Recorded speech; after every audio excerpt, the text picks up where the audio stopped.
Okay, so here's part 2. Welcome back to Where Did Everybody Go?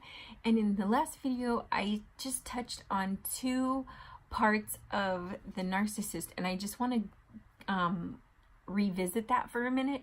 So when you first meet them, and I told you that they mold themselves and become everything you want them to be, that's love bonding. So they've bonded you to the person that they want you want in your life.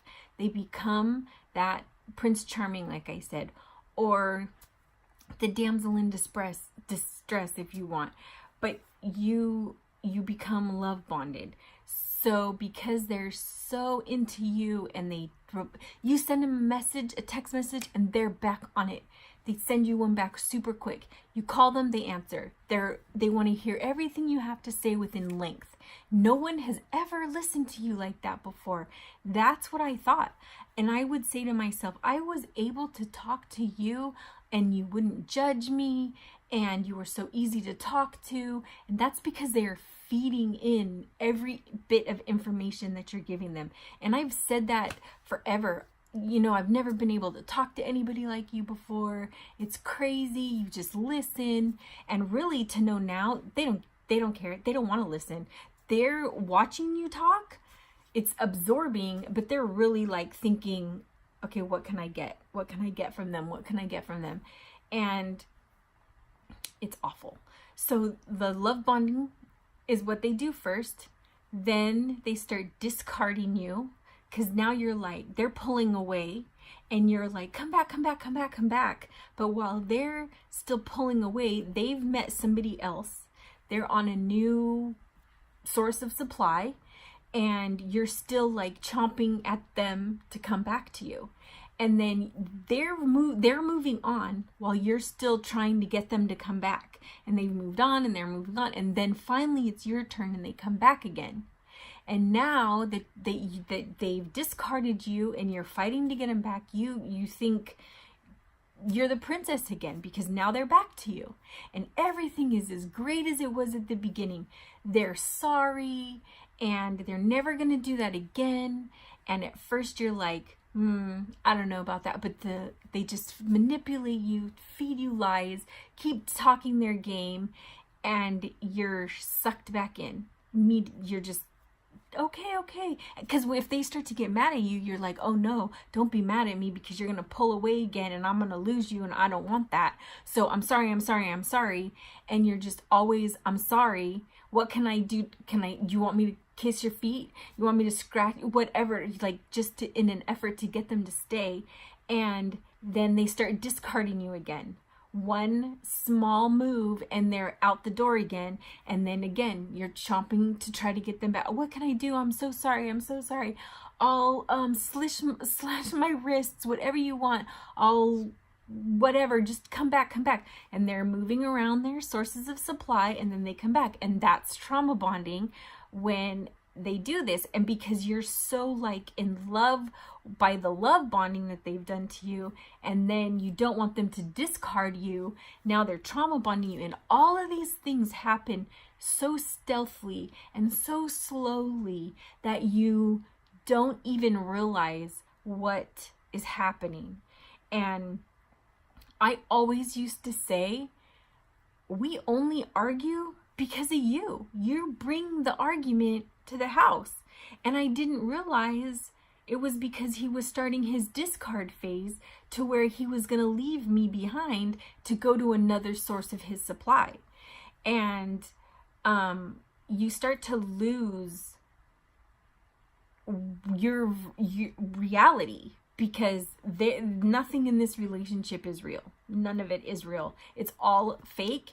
It's a facade. And you just don't trust yourself anymore.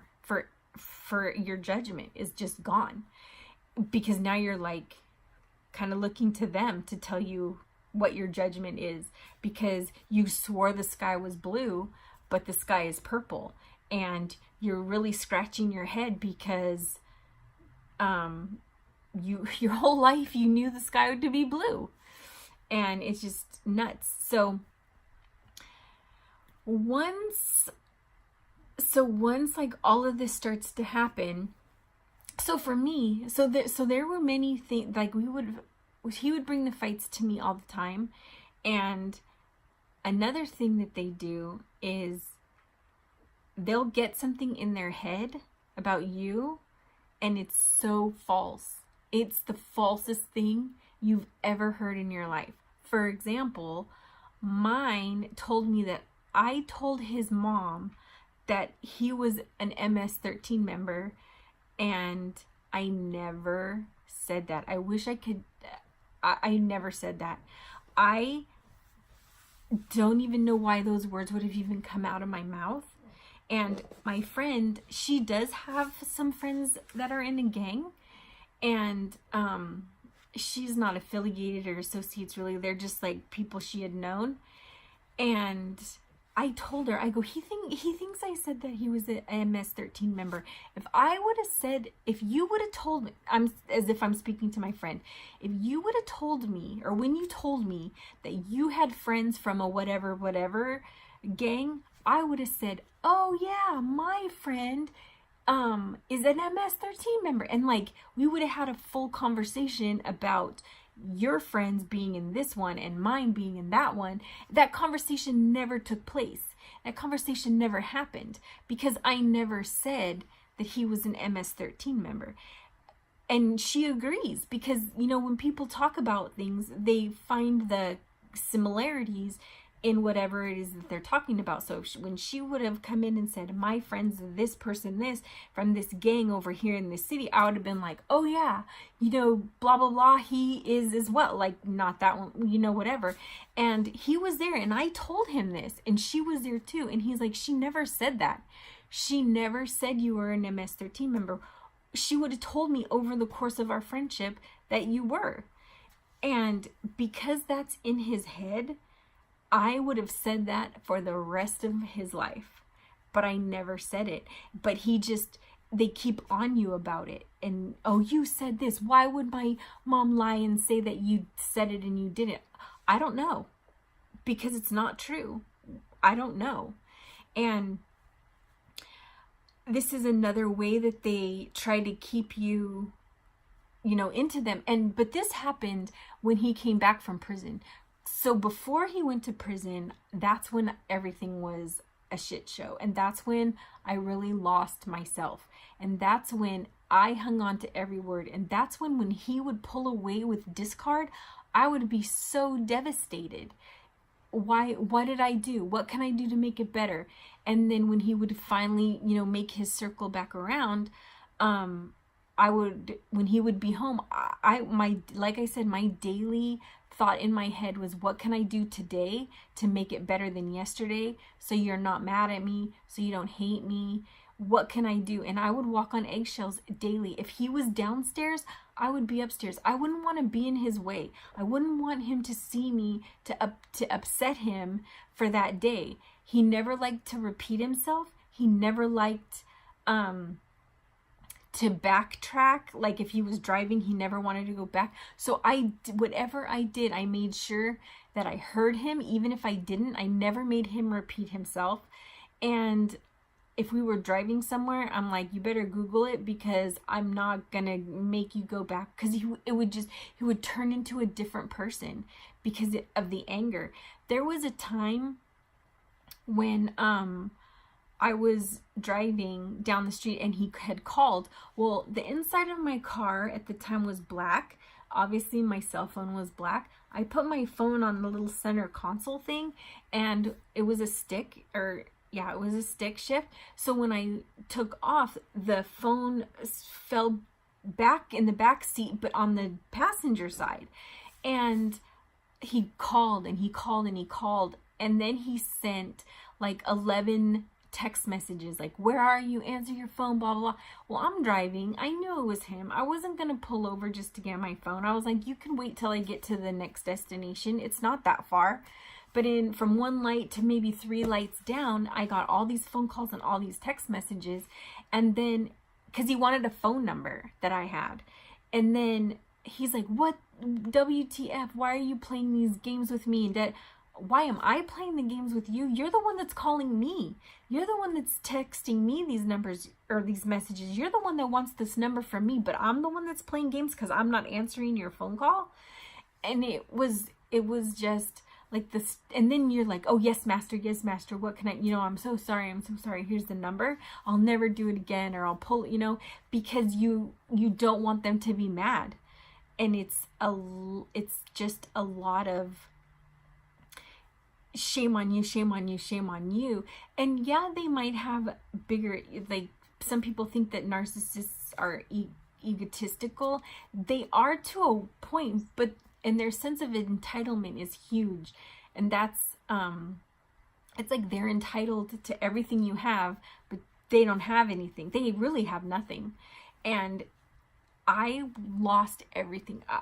All my money was gone. Obviously, myself was gone. My 2 apartments were gone. I lost my cars because I didn't have a job. It's just a crazy way of life. It's a crazy way to live every day. And when I realized that there was a problem with me is when they picked him up and took him to prison. Because that's, like I've said before, it's you start to melt like an ice cube, and once you start melting, you realize you're not walking on eggshells every day. You're not asking yourself every day, what can I do today to make you not mad at me, to make it a better day than yesterday, so we can have a better, so you don't leave, so you don't discard me, which I didn't know at the time what all of that was. But what can I do today to make you happy? And so when you're removed from that, and it's not like you're removed because they discarded you and they're moving their supplies, because when that happens, you're just so just lost that you want them to come back. That when they're removed because they had to be, so like when they go to jail or prison, that's when you don't have that fear of them never coming back to you, because they're somewhere, they have to be, they can't come home to you. And then that's when you start to realize what you're in, the shithole you're in mentally. Your mind is spaghetti. And it's really until then, for me, that I realized I have to choose something else. I have to start living for myself and moving forward. But you can't heal until you know what it is. So I started researching, and you learn so many things. You learn even how to spell the word narcissist, which you wouldn't know if you weren't in a relationship. And then you try to start to heal. But the key is talking about it. But the also key is try to talk to somebody that is understanding of what you're going through. Because if you're just depressed, as opposed to this trauma that you've been through, people don't understand it. People don't realize what exactly you went through until they've gone through it themselves. And not a lot of people at this point have. A lot of people have, don't get me wrong, but people are just now, it's starting to become more of an awareness than it had before. And so there's special psychologists that specialize in this type of mental abuse, as opposed to just a normal one, because they can't grasp it. They don't really get it all. And I'm gonna have to wrap this video up too, because we're almost at the 15-minute mark, and I'll have a part 3, so stay tuned.